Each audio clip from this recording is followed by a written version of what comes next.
ይቺ ቆንጅዬ ልጅ ያለች ጥር ምጥን ከቁመቷ ጋራ ትንሽ የምትቀጥን የደስደሳም ቆንጆ ሩታ ሀብቴ ናት፣ የልዑሌ እናት። ዛሬማ ሩታዬ እንዴት እንዳቃጠልሻቸው ልነግርሽ አልችልም።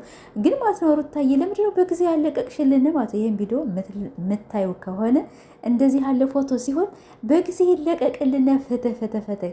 እና እንግዲህ ዛሬ ይህን ፎቶ አይታችሁ የምትቃጠሉ ሰዎች ያው ቅጥል በሉ ማለት ነው። እኛ ብዙ ጊዜ ለሴት ልጅ ነው የምንከራከር። እኛ አብርሽንም ስንሳድብ ብዙዎች ያው ትቆጣላችሁ። አብርሽን ለምን እናንተ ማትረዱት? አብርሽን እንዲህ እንዲማተሉት ማለት ነው። አብርሽ ከሚያደርገው ድርጊት ነው እንጂ እንድንጠለው የሆነ እኛ አብርሽን ጠልተ ነው አይደለም።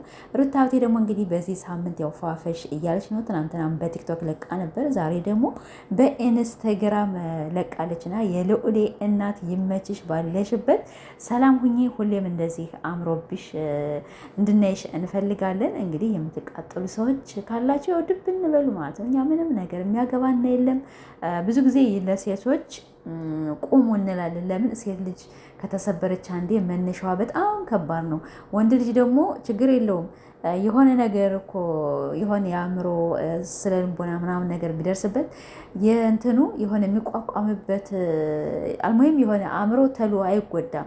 እንዲሁም ያንን ስሙን አድሶ በአዲስ የሚመጡበት እንትኖች አሉ።